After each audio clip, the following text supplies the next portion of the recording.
देखो, फ्रांस की क्रांति कब हुई थी? फ्रांस की क्रांति हुई थी 1789 ईस्वी में। फ्रांस का जो क्रांति हुई उस समय अग्रदूत कौन था? रूसो था। कौन था? रूसो। ठीक है। राष्ट्रवाद का प्रारंभ किस देश में हुआ था? किस देश में हुआ था? फ्रांस में। इटली का एकीकरण किसके नेतृत्व किया गया था? इटली का जो एकीकरण हुआ था किसके नेतृत्व में हुआ था? Giuseppe Garibaldi. किसके समय हुआ था? Giuseppe Garibaldi. इटली का। जर्मनी का एकीकरण किसके समय हुआ था? ये तो इटली का है। जैसे जर्मनी का पूछे तो जर्मनी का एकीकरण किसके नेतृत्व में हुआ था? ओटोमोन विस्मार्क। याद हो जाएगा किसके समय हुआ था? ओटोमोन विस्मार्क। नेपोलियन। नेपोलियन किस देश से संबंधित है? किस देश से? फ्रांस से। किससे है? फ्रांस से। ठीक है। नेपोलियन की पराजय कब हुई थी? 1815 ईस्वी में। नेपोलियन की पराजय कब हुई थी? 1815 ईस्वी में। कौन सा देश केंद्रीय शक्तियों में था? कौन कौन सा देश था केंद्रीय शक्तियों में? जर्मनी था। कौन था? जर्मनी। याद हो जाएगा कौन था? जर्मनी। ठीक है। किस में था? शक्तियों में। जर्मनी की संस्कृति को क्या कहते हैं? बताओ। कौन सा देश किस केंद्रीय शक्ति में कौन था? जर्मनी था। तो जर्मन में एक संस्कृति में थी, तो उसका नाम क्या था? सांसद था, राष्ट्र था, संविधान था, क्या था? तो सांसद का नाम क्या था? आम जनता। जर्मन की सांसद का नाम क्या था? आम जनता। क्या था? आम जनता। ठीक है। अब बताओ, साइमन कमीशन की स्थापना कब हुई थी? कब हुई थी? 1928 में। कब हुई थी? 1928 में। भारत छोड़ो आंदोलन कब शुरू किया गया था? भारत छोड़ो आंदोलन कब शुरू किया गया था? अगस्त 1942 ईस्वी में। किसने किया था? महात्मा गांधी ने शुरू किया था। किसने किया था? महात्मा गांधी शुरू ने। तो भारत छोड़ो आंदोलन कब शुरू किया गया था? अगस्त 1942 ईस्वी में। किसने किया था? महात्मा गांधी जी ने। ठीक है। चौरी चौरा घटना कब हुई थी? चौरी चौरा घटना कब हुई थी? 5 फरवरी। कब हुई थी? 5 फरवरी 1922 को। जो चौरी चौरा घटना हुई थी कहाँ हुई थी? गोरखपुर में। गोरखपुर स्थान में ये वहाँ पर जो जेल में जेल में पुलिस वालों को वहाँ जला दिया गया था, उसे बोलते चौरी चौरा घटना। कब हुई थी? 5 फरवरी 1922 में। असहयोग आंदोलन का मुख्य कारण क्या था? जो असहयोग आंदोलन हुआ था उसका जो मुख्य कारण था, क्या था मुख्य कारण? उसका मुख्य कारण था रॉलेट एक्ट। क्या था? Rowlatt act. रॉलेट एक्ट कब आया था? 1900। कब आया था? 1919 में। कब आया था? 1919 में। ये रॉलेट एक्ट क्या था? इसे काला कानून कहा गया है। क्या था? काला कानून। इसके विरुद्ध जो जल्दी अमृतसर में, जिसके विरुद्ध क्या करते, अमृतसर में जुलूस निकाल रहे थे भारतीय। किसके खिलाफ? रॉलेट एक्ट के खिलाफ। क्या था रॉलेट एक्ट? ये रॉलेट एक्ट एक ऐसा एक्ट था जिसके दायरे दो से अधिक आदमी एक जगह स्थान पे खड़े नहीं हो सकते थे, ना ही आपस में बात कर सकते थे। उसे बोलते हैं रॉलेट एक्ट। ठीक है। क्या बोलते हैं? Rowlatt act. कब आया था? 1919 में। तो इसकी जो लागू अंग्रेजों ने किया था 1919 में।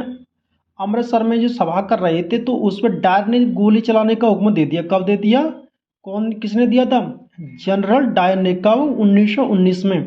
तो अंधाधुंध निहत्थे लोगों पर गोली चलाई गई। तो भारतीय राष्ट्र कांग्रेस की स्थापना कब की गई थी? भारतीय राष्ट्र कांग्रेस की स्थापना की गई थी 1885 ईस्वी में। कब की गई थी? 1885 ईस्वी में।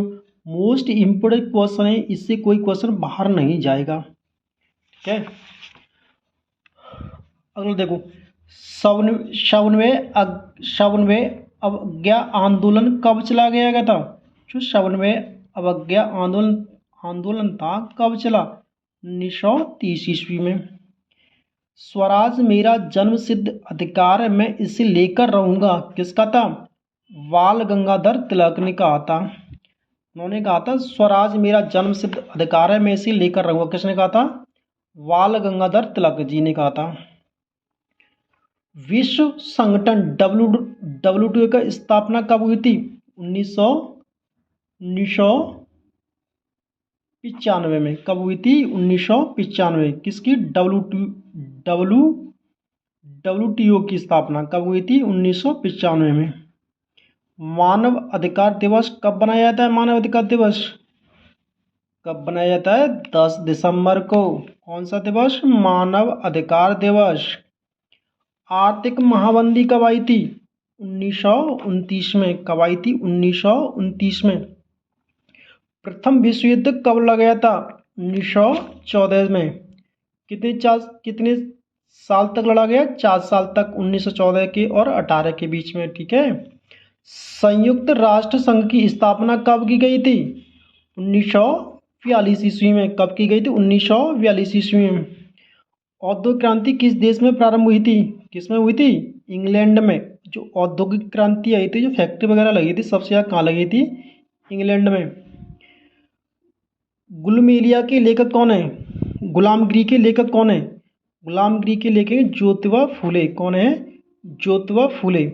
याद हो जाएगा।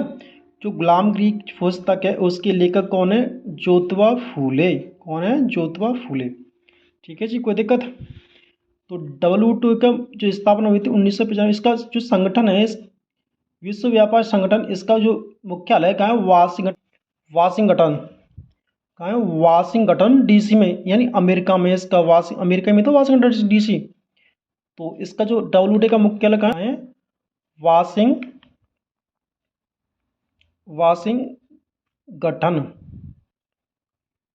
Washington DC। किसमें? वाशिंगटन DC, यानी अमेरिका में। किसका? ढंग से। ठीक है। अगला देखो। जैविक संसाधन में निम्न में से कौन सा शामिल है? पशु है। जैविक संसाधन समझते हैं, जो जैविक के लिए काम आते हैं। पशु है, वन है, मनुष्य है, सभी है। तो ऐसे क्वेश्चन आप क्या टिक करेंगे? सभी। अगर सभी पूछा तो सभी टिक करोगे। ठीक है। किस राज्य में काली मिट्टी पाई जाती है? किस में पाई जाती है? गुजरात में। क्योंकि वहाँ पानी ज़्यादा होता है। पानी की जो काली मिट्टी पाई जाती है, काली मिट्टी किसके लिए पाई जाती है? काली मिट्टी में कौन सी फसल अच्छी होती है? कौन सी होती है? कपास की। कौन सी होती है? कपास की। इसमें होती है काली मिट्टी, चिकनी में। लाल पीली मिट्टी पाई जाती है, कहाँ पाई जाती है लाल पीली मिट्टी? दक्कन के पठार में, मालवा प्रदेश में। कहाँ पाई जाती है?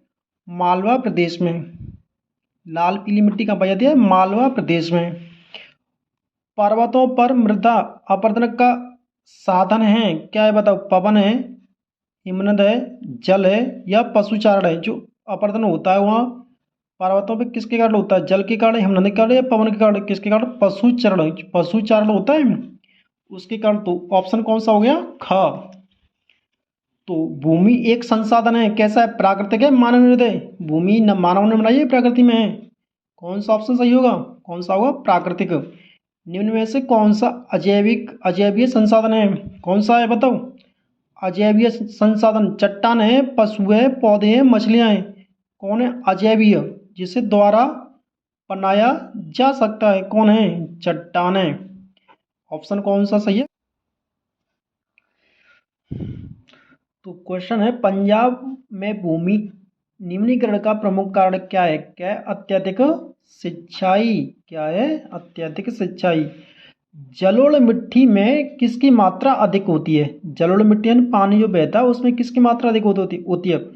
बताओ। पोटास की, चूना की, फास्फोरस की। तो मैंने अभी बताया था ऐसे क्वेश्चन, इनमें से सभी। तो ऐसे क्वेश्चन आ जाए तो इनमें क्या करेंगे? इनमें से सभी। निम्न में से कौन सा एक व्यक्तिगत संसाधन नहीं है? क्या नहीं है? बागान नहीं है, चारागाह, भूमि, या खनिज संसाधन। क्या नहीं है? भूमि। तो देखो इसमें कुछ और क्वेश्चन कर लो। यूएनओ की स्थापना कब हुई थी? यूएनओ संयुक्त राष्ट्र संघ कब हुई थी? 1945 में। कब हुई थी यूएनओ की स्थापना? 1945 में। कोई दिक्कत? बोलो, है ना? याद हो जाएगा। कब हुई थी? 1945 में। ठीक है जी,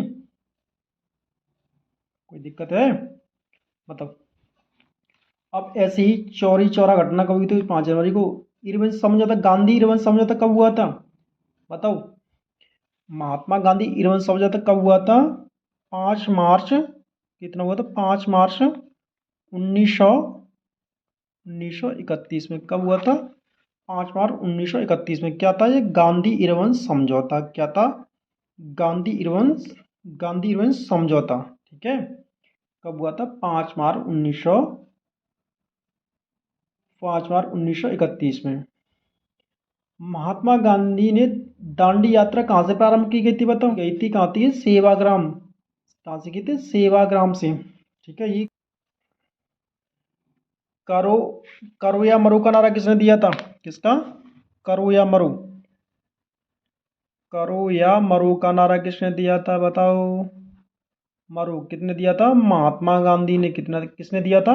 महात्मा गांधी। ठीक है, महात्मा गांधी ने। कौन सा दिया था? करो या मरो का नारा किसने दिया था? महात्मा गांधी ने। तुम मुझे खून दो मैं तुम्हें आज़ादी दूंगा, ये किसने कहा था? सुभाष चंद्र बोस ने। दिल्ली चलो, सुभाष चंद्र बोस ने। राष्ट्रपिता किसे, राष्ट्रपिता के नाम से किसे जाना था? महात्मा गांधी को। किसे जाना जाता है? महात्मा गांधी को। किसने कहा राष्ट्रपिता की उपाधि महात्मा गांधी को किसने दी थी? सुभाष चंद्र बोस ने। किसने दी थी? सुभाष चंद्र बोस ने। स्वराज मेरा जन्म सिद्ध अधिकार है, मैं इसे लेकर रहूंगा, किसका ये कथन है? स्वराज मेरा जन्म सिद्ध अधिकार है, ये किसका कथन है? बाल गंगाधर तिलक का। किसका है? बाल गंगाधर तिलक का। कोई दिक्कत? बोलो हाँ या ना। हिंदू स्वराज, हिंदू स्वराज के लेखक कौन है? किसके? हिंदू स्वराज, हिंदू स्वराज के लेखक हैं महात्मा गांधी। कौन है? महात्मा गांधी। ठीक है, एमजी, महात्मा गांधी। तो हिंदू स्वराज के लेखक कौन है? महात्मा गांधी। याद हो जाएगा, बहुत आसान है, कर लोगे। तो आगे देखो, कपास की खेती के लिए सबसे उचित भूमि कौन सी होती है? लाल, काली मिट्टी, लाल मिट्टी, जलोढ़ मिट्टी। कौन सी होती है? काली मिट्टी। काली मिट्टी में कौन सी कपास कैसी होती है? अच्छी तरीक़ा से होती है। कौन सी मिट्टी में? काली मिट्टी में। तो काली मिट्टी कपास की खेती के लिए अच्छी, लाभदायक है। इनमें से कौन सी रबी की फसल नहीं है? धान रबी की फसल किससे कहते हैं? जो सर्दियों में बोई जाती है उसे रबी की फसल कहती है। जो बरसात के मौसम में बोई जाती है उसे बोलते हैं खरीफ की फसल। जो जेठ गर्मियों में बोई जाती है उन्हें बोलते हैं जायद की फसल। ठीक है, तो इनमें से रबी की फसल सर्दियों में कौन बोया? धान, बाजरा, गेहूं, मक्का। कौन बोए जाते हैं? गेहूं। गेहूं की फसल कैसी है? रबी की फसल। ठीक है, बाजरा, धान, मक्का, ये कौन सी फसल है? खरीफ की। खरीफ मतलब बरसात के मौसम में बोई जाती हैं। भारत में सर्वाधिक चाय का उत्पादन कौन सा राज्य करता है? जो भारत में जो सबसे ज़्यादा चाय होती है किस राज्य में होती है? असम में। किस में होती है? असम में। बोलो है ना। कर्तन कर्तन दहन कृषि यानी झूम कृषि किस राज्य में पाई जाती है? किस में पाई जाती है झूम कृषि? किस में पाई जाती है झूम कृषि? उत्तर प्रदेश में, राजस्थान में, कि मिजोरम में? किस में पाई जाती है? मिजोरम में। कहाँ पाई जाती है? मिजोरम में। निम्न में से कौन सा रोपण फसल है? रोपण मतलब पौधों को लगाया जाता है। किसके लगाया जाता है? चना की पौधे लगाते हैं कि मूंगफली के लगाते हैं? कि चना के गन्ना? तो इसमें दो चना हो गया, कोई दिक्कत नहीं है। मूंगफली के गन्ना, तो गन्ना की फसल है रोपण फसल। कैसी रोपण फसल? जिसको हम काट के लगाते हैं। ठीक है, निम्न में से कौन सी रेशेदार फसल है? कपास, जूट, प्राकृतिक रेशम, इनमें से सभी। तो मैंने अभी बताया था इनमें से सभी, सारे क्वेश्चन इनमें से क्या होता है? इनमें से सभी वाले सही होते हैं। ठीक है, भारत की संघ सूची में कितने विषय होते हैं? कितने होते हैं? 97। कितने होते हैं? 97। तो श्रीलंका के निम्नलिखित में कौन सा बहुसंख्या वर्गीय, श्रीलंका में निम्नलिखित में से कौन सा बहुसंख्या वर्ग है? कौन है? तमिल, ईसाई या सिंगली? कौन है? तमिल। ठीक, दिक्कत? तो देखो, तीन होती हैं, कौन कौन सी? राज्य सूची, राज्य सूची और संघ सूची, और संघ सूची। और समवर्ती सूची, समवर्ती सूची। ठीक है जी, कितनी होती है? 3। राज्य में इसमें क्या होता है, इसमें राज्य की सरकार इस पर नियम बनाती है। कौन बनाती है? राज्य की सरकार। जैसे पुलिस हुई, पुलिस, व्यापार इत्यादि। तो इस पे क्या होगा, राज्य की सरकार ही अपना कानून बनाएगी। संघ सूची में केंद्र होती है, केंद्र सरकार कानून बनाती है। कौन बनाती है? केंद्र सरकार। केंद्र सरकार कानून बनाती है किसमें? संघ सूची पर। जैसे आर्मी हुई, बैंक हुई, आर्मी हुई, बैंक हुई, जो रेलवे हुआ, रेलवे किस में आता है? केंद्र में तो आता है। रेलवे वाला जो ट्रेन चलती है किस में आती है? केंद्र में। तो ये किस में है? केंद्र। केंद्र की जो केंद्र, जो राज्य के दायरे में आता है राज्य सूची, केंद्र दायरे में आता है केंद्र सूची। समवर्ती सूची, जिसमें राज्य और केंद्र दोनों ही क्या करते हैं? इसमें अपना आधार करते, अधिकार है दोनों का ही। किसमें? समवर्ती सूची में। इसमें केंद्र भी बनाता है और राज्य। शिक्षा, शिक्षा है, शिक्षा पर केंद्र भी काम करता है और राज्य भी काम करता है केंद्र शिक्षा पर। तो केंद्र भी अधिकार बनाता है इसमें, यानी केंद्र भी इस पे अपना देख रेख करता है और राज्य भी करता है। तो ये किस में आता है? समवर्ती सूची में।